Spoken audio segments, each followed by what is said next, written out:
that this year ISRO had a mission named Chandrayaan 2.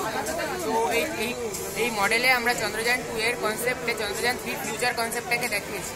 এখানে আমরা প্রথমেই দেখিয়েছি চন্দ্রযান 2 এর অরবাইটার, যেটা চাঁদের কক্ষপথে এখনও ঘুরছে, যার আয়ু 7 বছর। তো এই চন্দ্রযান 2 এর যে অরবাইটারটা চাঁদের কক্ষপথে ঘুরতে ঘুরতে বিভিন্ন রকমের ছবি আমাদের পাঠিয়েছে। যে ক্যামেরাটার সাথে পাঠিয়েছে সেই ক্যামেরাটা হলো TMC-2 camera. Full form of TMC-2 camera is terrible mapping camera 2। আর এখানে আমরা দেখিয়েছি চন্দ্রযান 3 এখানে আমরা দেখছি চন্দ্রযান 2 এর যে TMC-2 ক্যামেরা আমাদের বিভিন্ন স্ক্র্যাচার, বিভিন্ন হোলের ছবি আমাদের পাঠিয়েছে।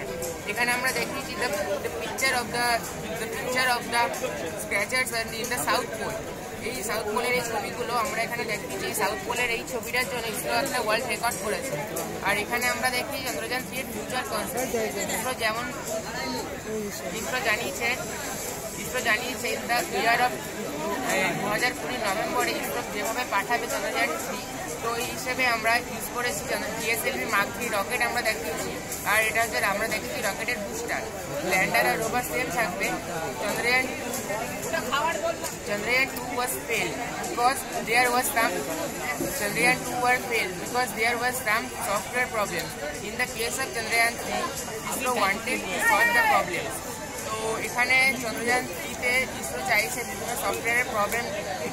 সফটওয়্যার যে প্রোগ্রামিং ছিল সেগুলোকে চেঞ্জেস করবে।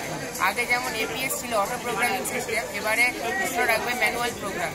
তো এখানে আমরা এই মডেলের সেই ব্যাপারটাকে আমরা তুলে ধরেছি এবং মডেলটাকে দেখিয়েছি। আর এখানে আমরা দেখছি ফিউচার কনসেপ্টের ওপর ইসরো যে ভিডিওটা বানিয়েছে, আর পুরো ব্যাপারটাই একটা ফিউচার কনসেপ্টের ওপর।